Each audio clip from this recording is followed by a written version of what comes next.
Students, welcome back to developmental biology course again.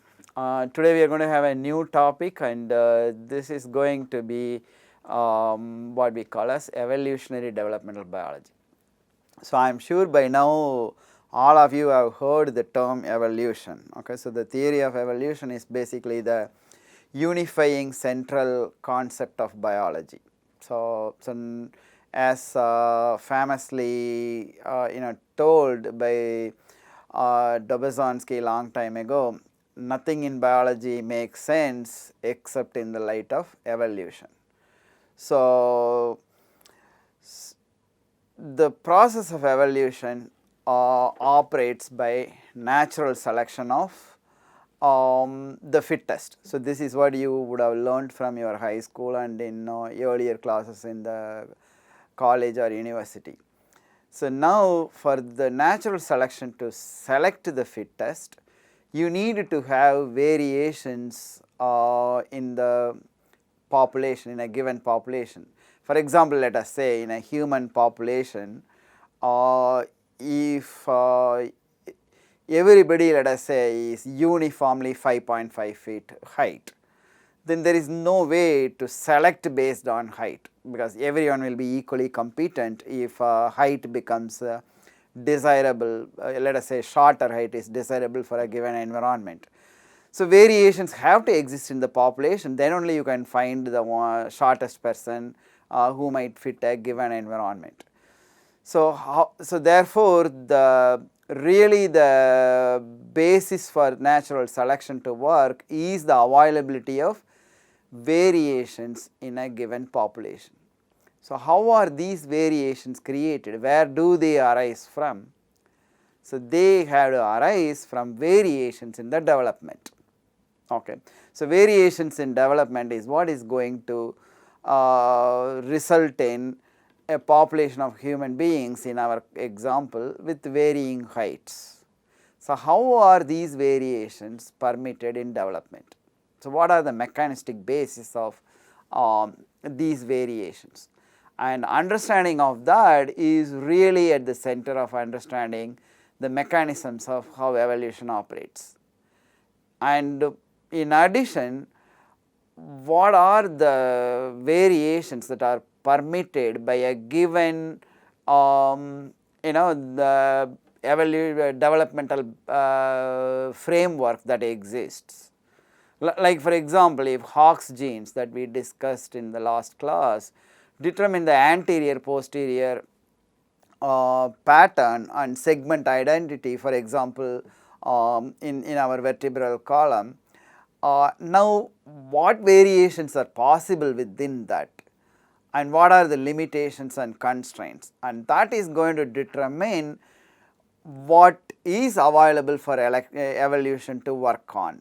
And therefore understanding the developmental mechanisms of these features are really critical to explain what is possible in evolution and to predict what kind of structures are going to happen and how that is going to be adapted to a given environment.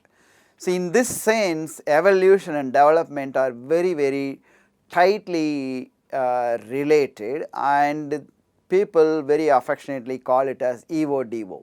Okay, so that is what we are calling as evolutionary developmental biology. So this is what we are going to discuss in today's class. So as I just said, how are the variations generated? If so this is not an easy question, it is quite complex. So consider the following points and you will understand why this is not straightforward question. So we learned, I will take the example of the body patterning in the Drosophila or the mammalian axis formation that we discussed in the last class. Everything seems to be very fine tuned.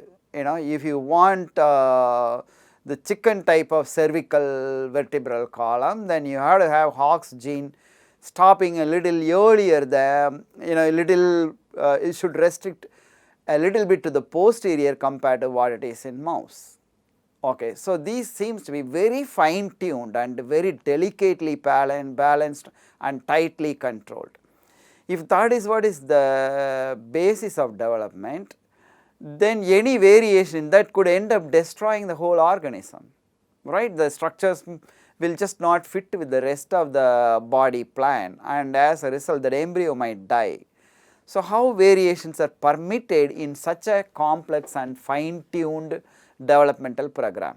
So, that is one question. Second, most of us from our molecular biology classes, we would have already learned that DNA replication is error prone, the repair mechanism and proofreading notwithstanding, and as a result you do get mutant versions of proteins. And if these mutant versions can have differing activities and that would cause variations, then these proteins will be expressed everywhere.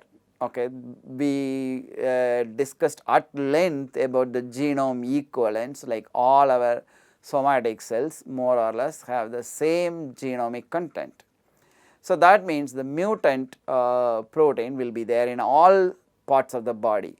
Then how that is going to help us create variations? Okay, with like for example, if a protein is involved in height and a mutant version of that protein is going to increase or decrease the height, will that protein not have impact in the rest of the embryo development other than height? Okay. So, given the advent of molecular biology does not provide a straightforward answer to this question of how are variations generated. Okay. So, the answers actually come from developmental mechanisms, people who studied development in multiple organisms, and remember in very early classes we have learnt about comparative anatomy, and even in Hox genes we saw the comparative development, like comparing the expression pattern of Hox genes in chick versus a mouse and the number of cervical vertebrae in chick versus mouse, right? The comparative developmental biology, so we already are familiar with, okay, and that is what provides answers to this question of how variations arise. And the answers are quite simple in two phrases here summarized. One is modularity, we will see what that is, and another one is molecular parsimony. Okay. So, these two we will discuss at length to understand how these two features that the developmental biologists have learned provide answer to this question of how variations arise. Okay. So, modularity, we are somewhat familiar with this term already when we discussed about enhancers. Okay. So, enhancers are the ones that modulate the transcriptional rate of genes. Okay. These enhancers can be upstream in the promoter region, or it could be anywhere else, even in the intron or coding sequence, and these are cis acting elements, DNA sequences that modulate the rate of transcription. Okay.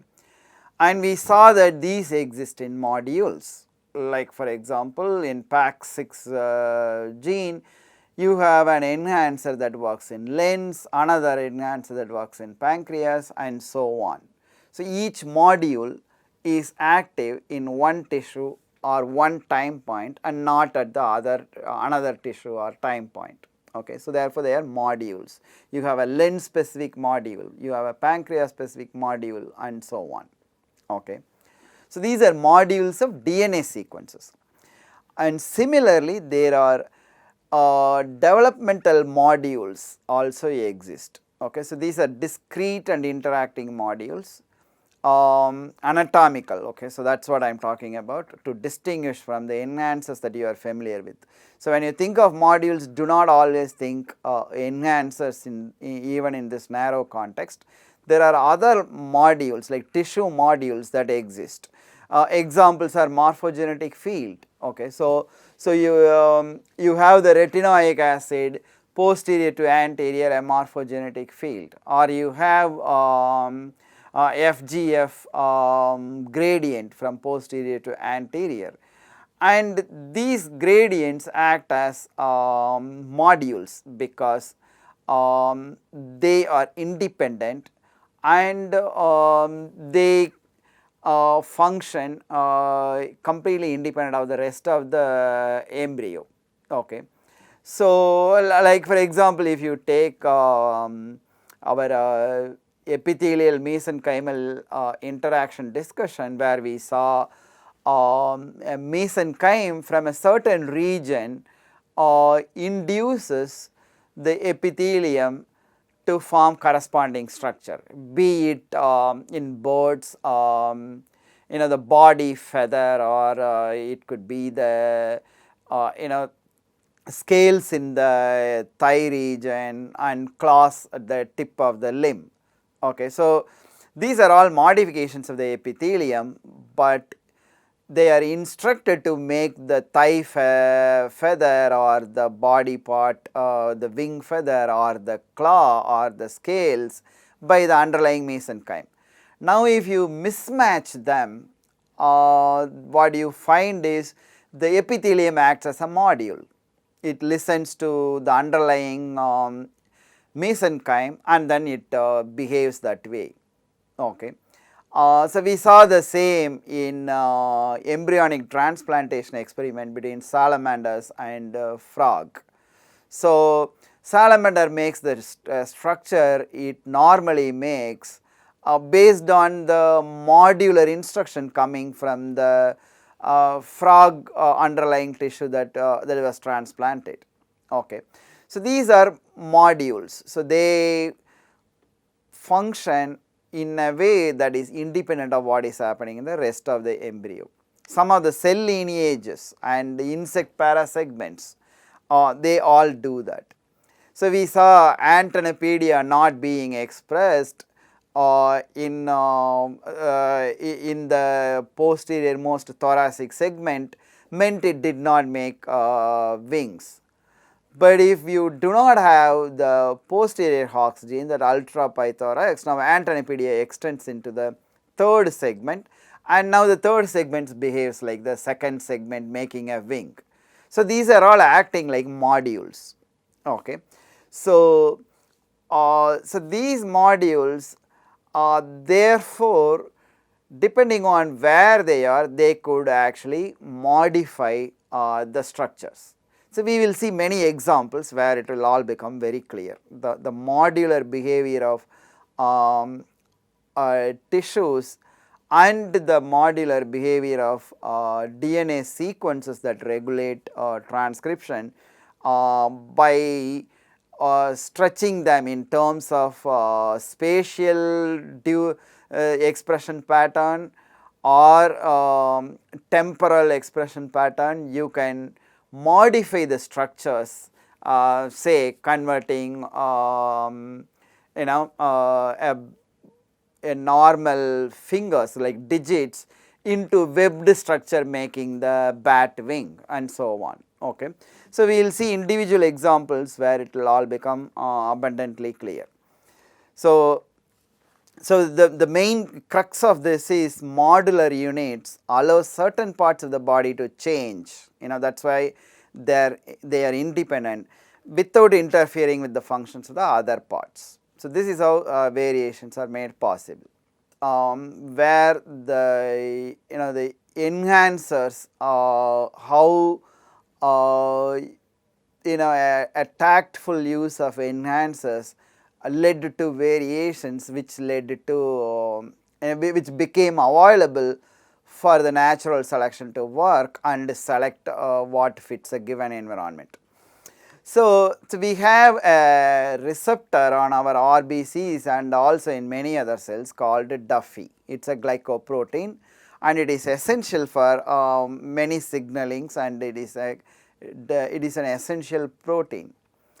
And unfortunately, this Plasmodium vivax, a relative of Plasmodium falciparum that causes malaria, this one infects by binding to Duffy protein present on RBCs. Okay. So many pathogens get into our cells by binding to cell surface receptors. Okay, many viruses also do that.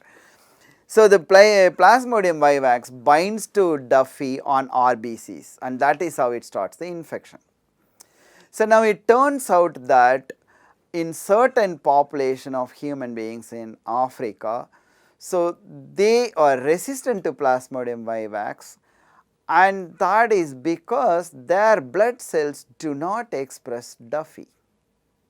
So how come blood cells do not express Duffy and they are still alive? Duffy, I told you, is an essential protein and it is required for survival. And if these people have a mutation in Duffy and it is not functional, then how are they surviving?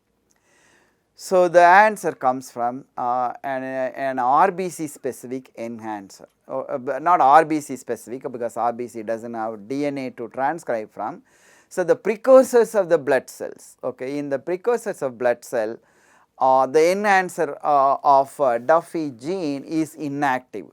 As a result, Duffy is not expressed in the blood cells, but it is expressed elsewhere where its function is essential.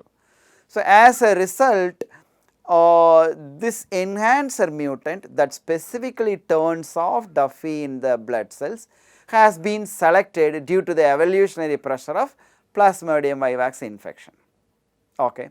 So this is how the modularity here in terms of the gene expression helped in selecting, in generating a variation on which natural selection could work. Okay. So this is one example.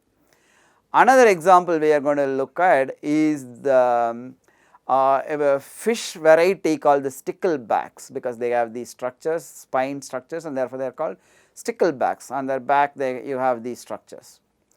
And these are originally present in, they were present in marine, they continue to exist in marine, but then later they adapted to live in freshwater lakes as well. Okay. So these have these really thorny spines at the pelvic region, in the ventral region, sort of posterior of the body, and these pelvic spines help them evade predators because these thorns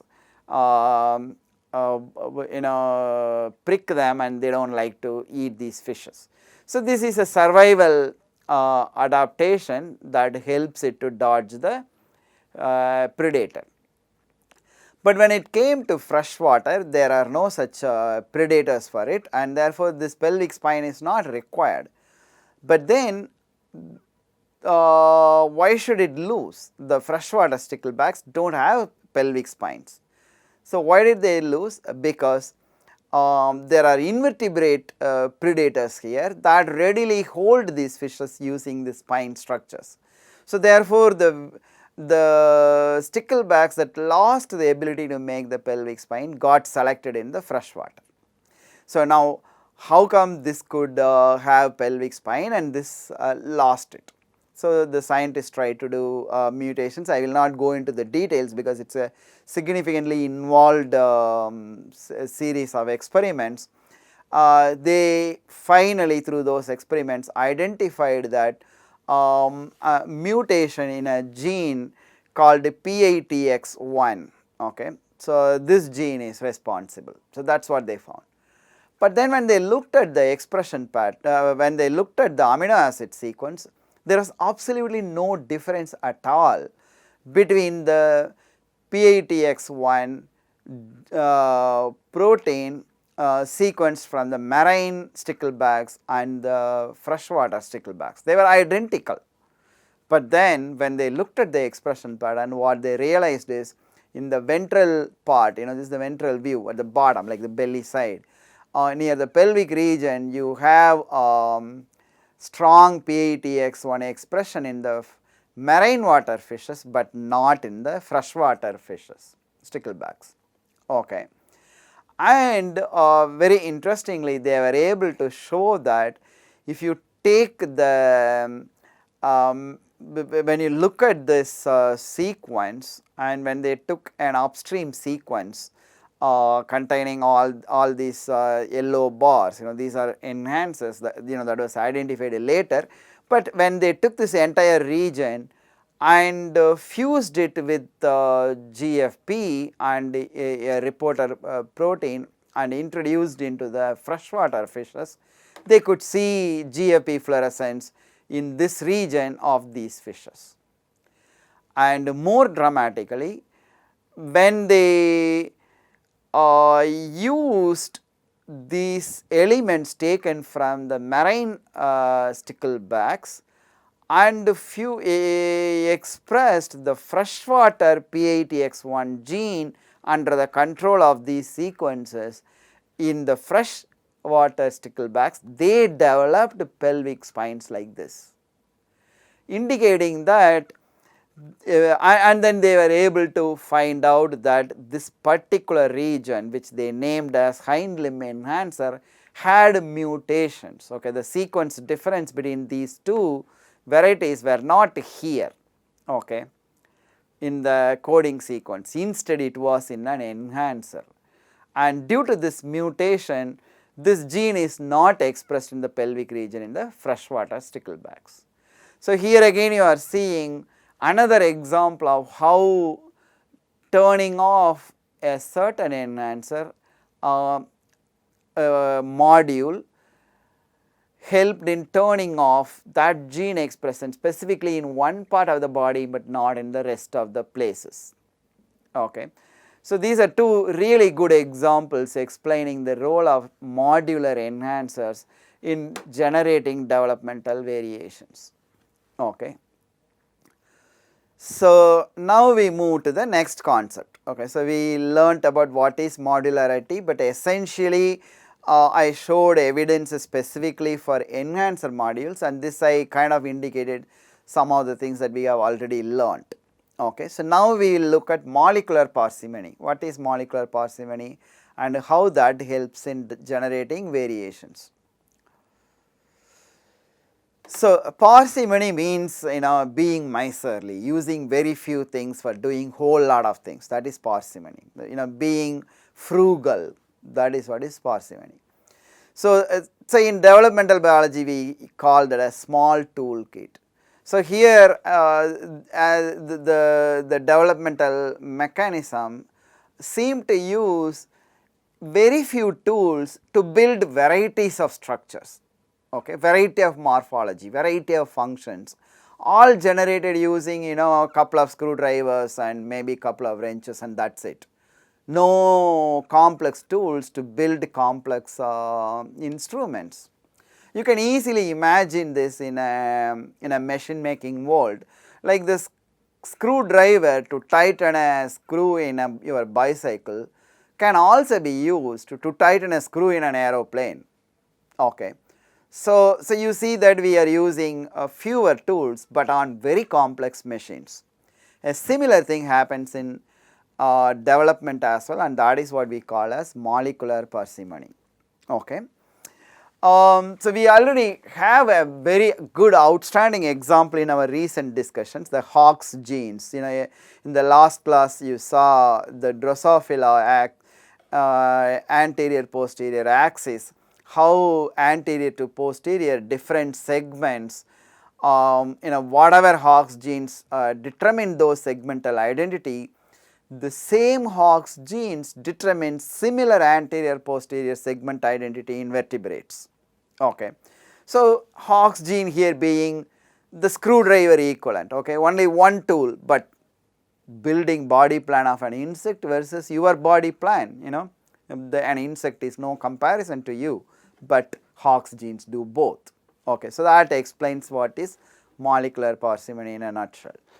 So this is explained here in some detail. Development differs enormously, but remarkably similar molecules are used in distant phyla.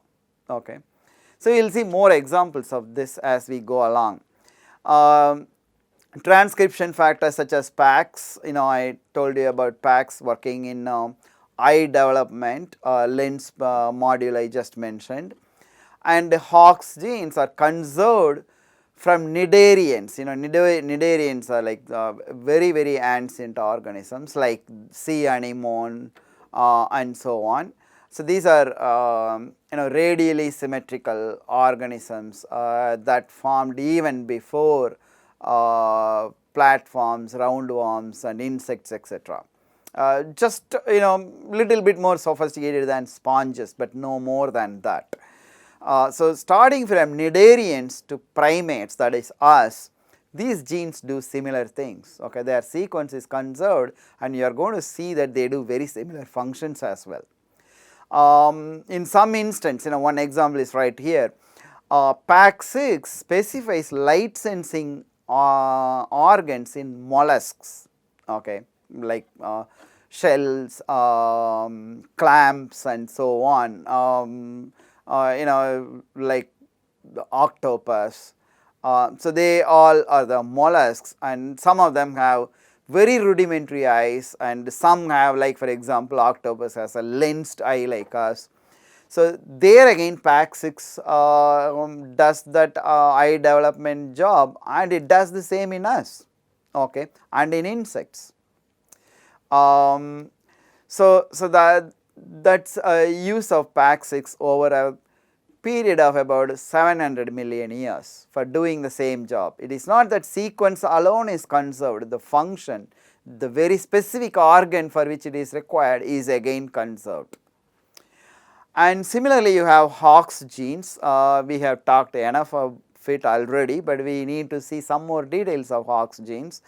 We need to get to their evolutionary history. When did it begin first? They specify this anterior posterior axis all the way once again from cnidarians to human beings, okay.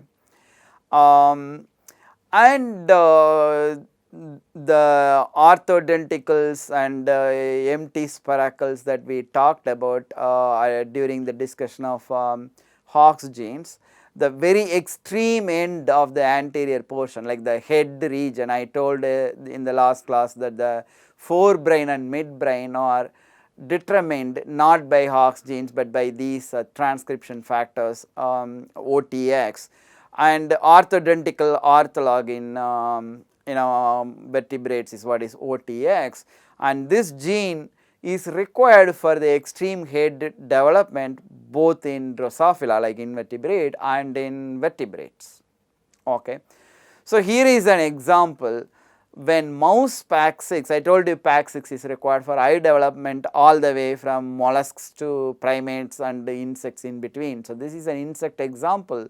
Here what has been done is PAC6, mouse PAC6 is expressed not in place of where the eye will develop in insect, instead in its leg. But even there it can instruct that leg imaginal disc, the larval organ from rudiment from which or the primordium from which the leg is going to form, that is called a leg imaginal disc in fly larva. And there when you express PAC6, it produces eye in the place of leg, okay. So that is the level of conservation you see. So this is called deep homology, which we will discuss in detail a little later. So here we are seeing these things as examples of using small toolkit, okay. So starting from ancestral molecules, let us say you have an ancestral Hox, and probably that was duplicated and then further duplicated, and two groups of duplicates diverged in different way, forming the anterior group, that is the Antennapedia cluster, and then you have the posterior bithorax cluster, okay. So that is how it should have happened, and that process we call as duplication and divergence. So if a particular gene is essential for early embryonic development, then mutation in that particular gene is going to be lethal. So such things are not going to be available for the natural selection to work upon. But instead during DNA replication, if slippages happen, you would have learned in molecular biology, and it will be too much for a developmental biology course to deal with those mechanisms, but just take it for granted that there are errors in replication that end up duplicating certain portions of the chromosome. Sometimes it is one short stretch of DNA, sometimes it can be a large part of a chromosome. So, these duplications once happen, now instead of one copy of the gene, let us say it duplicated only once and you have 2 copies.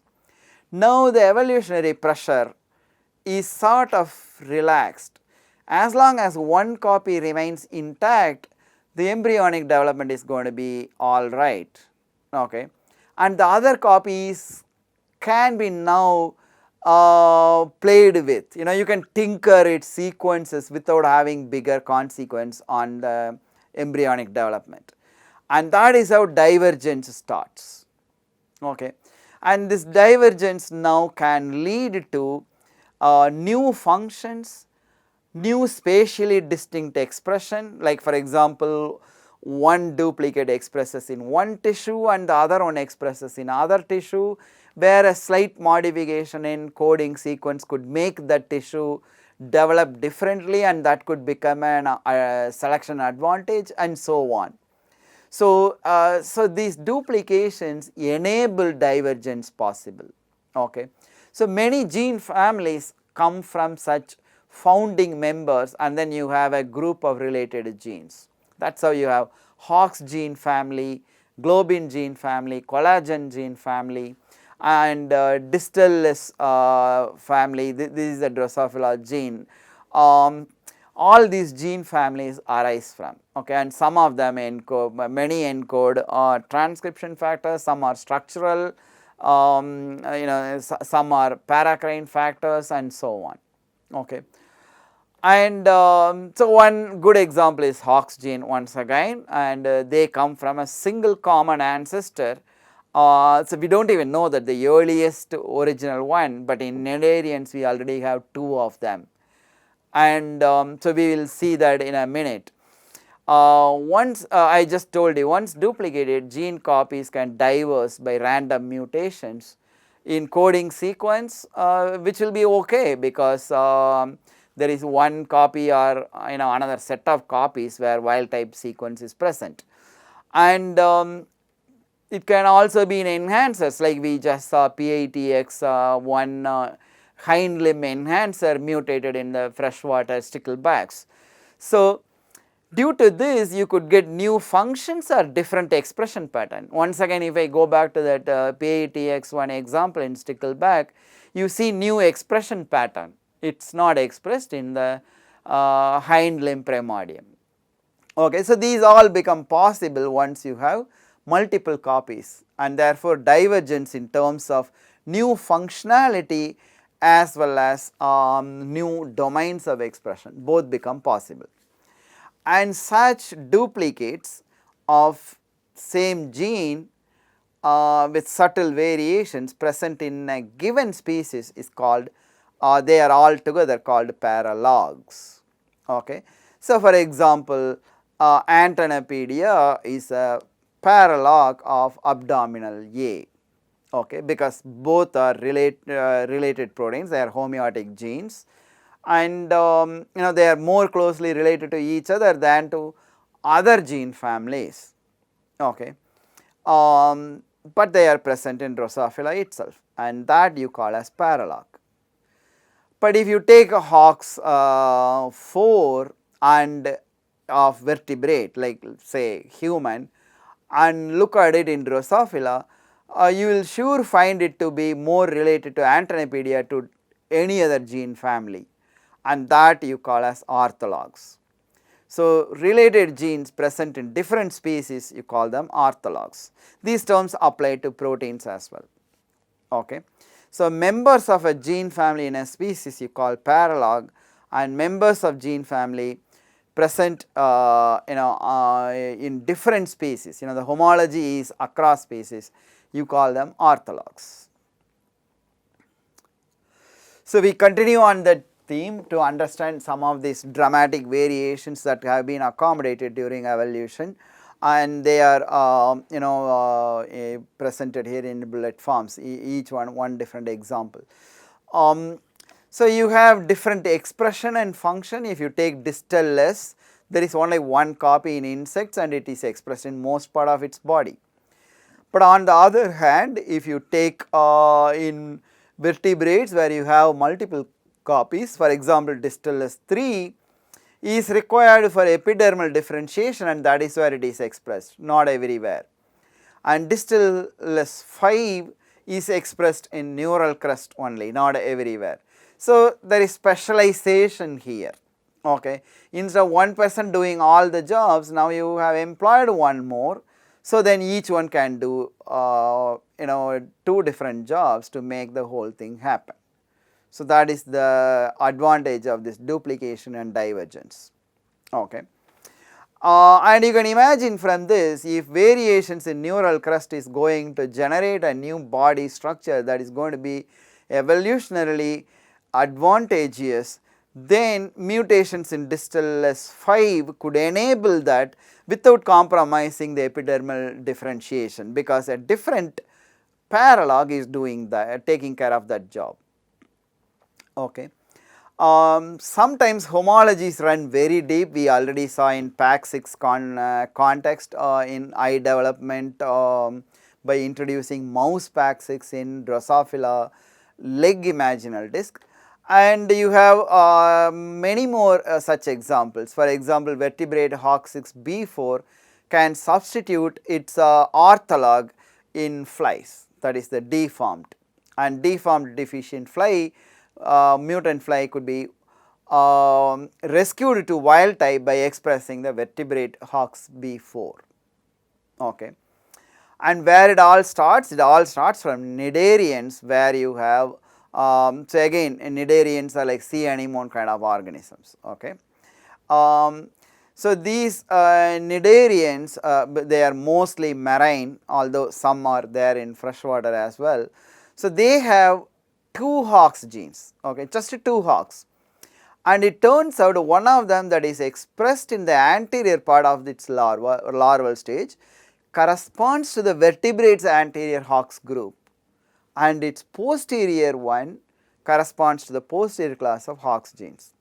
So HOX genes seem to have evolved only once before cnidarians and duplicated in cnidarians. Then after that, the anterior and posterior seem to have duplicated further and diverged to have 5 anterior and 3 posterior, for example in insects, and then they duplicated again 4 times to have 4 clusters in vertebrates, okay, which we saw in the last class. And then so there seem to have been 2 large such duplications in HOX gene families, one in the vertebrates and another separately in fishes. So we are not going to get into the details, but the main point here we want to remember is this. Some of them, like for example HOX4, you have 4 paralogs and all of them do very similar thing, and therefore mutating any one of them is not going to create a phenotype and you need to lose all of them. On the other hand, genes like like HOX11, this one like for example A and D are not expressed in the same place and doing the same functions, which is in contrast to all the HOX4, HOX A4, B4, C4, D4. Okay, so they are all expressed same place doing the same things. Here HOXA11 functions both in limb and female reproductive tract, while the D paralog functions only in the mammalian limb bud. So you have both variations, where all retain the same, and in another set where you have divergence of the expression pattern and function. So in summary, what did we learn about this duplication and divergence? So these duplications allow redundant structures, like in this case redundant gene sequences, and that allows divergence, okay, because when you have one wild type copy taking care of the required function, then the other copies can be mutated and experimented with, okay.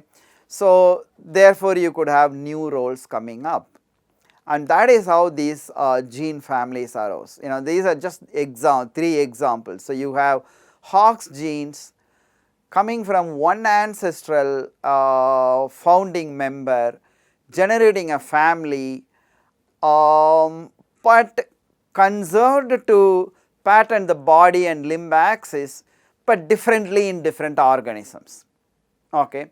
So the way immediately, let us say hypothetically, immediately after duplication, they started functioning in the body plan, okay, anterior posterior axis, and then the limb development and so on. And now the two groups duplicated and made multiple copies, and therefore this body anterior posterior body plan could be altered, okay. So therefore the body plan of a mouse is not the same as Drosophila, okay. So but still they have the conserved role in the body plan, okay. Generally speaking, body plan, yes, Hox genes are required for body plan, but the variations in them, like among their paralogs, creates the variations in the body plan that you see between the two groups of organisms. And similar is true with the distal genes, distalless. So they are required to extend appendages and to pattern vertebrate skull, and variations in them in the paralogs again creates variations in the appendage and the skull structure. And similarly for muscle development, myod family members and so on. So therefore the main point here what we are realizing is the difference between the flies and humans do not arise by having different genes, but by deciding which gene will be expressed where and when, okay. So it is not the humans have new genes, but that where flies only have one, humans have multi-gene families, okay. And that is how the difference between the two organisms arise. So now let us look at what is deep homology. I kind of alluded to this earlier on when I discussed about the PAC6 and the Hox at the beginning of molecular parsimony discussion. So let us look at this deep homology.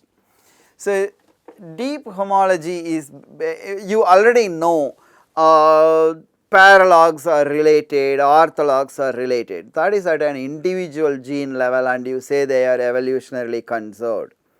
But there are situations where the multiple genes functioning in a pathway, let us say signal transduction pathway, they are all conserved and they do the same function as well. When you see such things, you call that as deep homology, okay. So deep homology, you do not use that phrase to explain how two genes are highly conserved, okay. So high degree of conservation is not synonymous with deep the depth of homology. When you say depth of homology, what you mean is, it is not that the individual gene is conserved, it need not be highly conserved. So it is actually a set of genes functioning in a particular process, let us say limb development. All genes involved in that, they are all conserved and do the same thing, and that is when you call as deep homology. An outstanding example is what is shown here, the way the short gastrulation of Drosophila gene and its TGF beta pathway ortholog decapentaplegic DPP function. So this is really ancient organism compared to mouse shown on the right, okay. So if you look at the fly, so the DPP it determines the dorsal part. If you recall our discussion on the dorsoventral axis formation in the Drosophila oocyte. So, we learned that the dorsal protein enters the ventral nuclei at the syncytial stage, and as a result dorsal is expressed only in the ventral, and the dorsal inhibits decapentaplegic expression in the ventral side. So, DPP is required therefore for countering the activity of the ventralization signals, and as a result it allows the central nervous system gene expression in a certain order on the dorsal side. Okay. So, that is what, so these are the genes that need to be expressed, which these are induced by the short gastrulation, and they are restricted to this portion, the ventral side, because of the dorsal expression of DPP. So, this is how these are all central nervous system genes. So, this is the mid body point here, and this requires the highest expression of SOG, and as it progressively decreases you have these genes activated, and these are countered by the DPP expression. And very similar thing, but an inverted structure is what happens in the mouse. So, the central nervous system, for example in our body, also in mouse vertebrates, is on the dorsal, like at our back. Okay. But on the other hand, if you go to invertebrates like C. elegans or Drosophila, it is on the ventral side of the body, and that is because of this expression pattern of these genes. But the main point is not the dorsal or ventral. The main point in our current discussion is the central nervous system formation. That is done by SOG DPP opposite gradient in Drosophila, and that is true here again. It is just that the dorsal ventral are inverted, but the chordin strong expression is what determines this expression pattern, and BMP4, the DPP homolog, determines here this pattern. So, it is just this inverted here. So, this sort of a thing, same genes doing the same thing, this chordin BMP4 or SOG DPP setting up the expression pattern of genes involved in central nervous system specification is the same in both, and this is an example of deep homology. And this also tells you that the central nervous system did not evolve multiple times independently. Then you will see multiple ways of doing it. Here what you are seeing is the same DPP SOG or its equivalent chordin BMP4 is the one doing the CNS specification in both these organisms. And not just that, this is how even the Cnidarians seem to do. And therefore, in the entire animal kingdom, how to make central nervous system seem to have arisen only once, and then we have diversification from that. And this is what you call as a deep homology. Okay. And the next one we are going to discuss are what we call as the mechanisms of how all of this happens.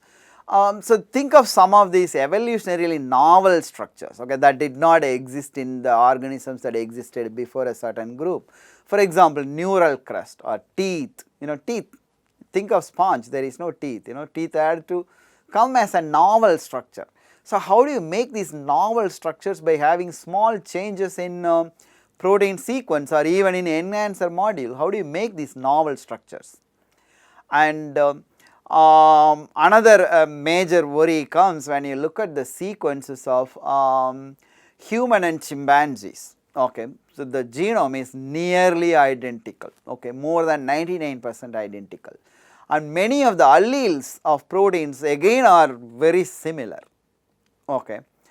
And but the reality is chimpanzee is not human, it can't teach an NPTEL course, only human being can do. So, where is this big difference between chimpanzees and humans come from? And that is not, that key difference is not in the alleles of protein coding genes.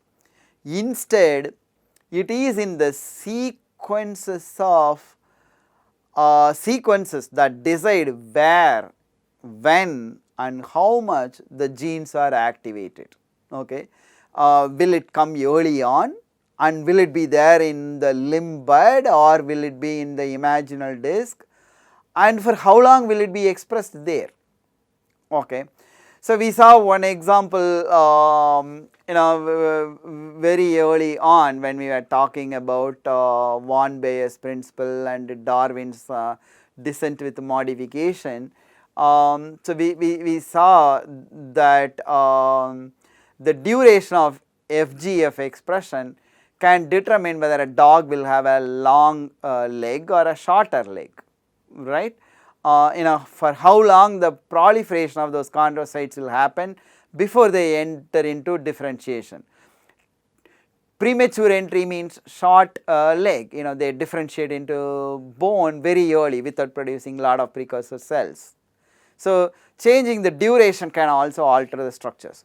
So, these sort of where, when and how much is what really makes the difference between chimpanzees and humans, not the exact protein or the sequence itself.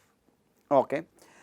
And how do you make these changes? How they are classified into 4 groups: heterotopy and heterochrony, heterometry and heterotypy. Okay. So, all of them will become abundantly clearer and when we look at individual examples.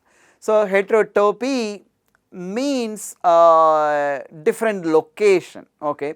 So, for example, if a particular gene is expressed in one particular location so far in the course of evolution, now the gene expressing in a different part of the embryo leading to a new structure development. Okay. So, that you call as heterotopy. And heterochrony is changing in time. Okay. This changing in time could be not simply the gene expression, this could also mean the rate of development. For example, quicker proliferation of cells versus slow proliferation, or proliferation for longer time than what it happens in another organism. So, those kind of time dependent variation of developmental process or gene expression, both of them we call as chrony. Topy is spatial changes in spatial expression, chrony is changes in temporal expression.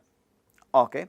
So, in the next class we will get into examples of these, and we will try to understand how these variations are made possible and how it all ultimately explains how variations in development are generated.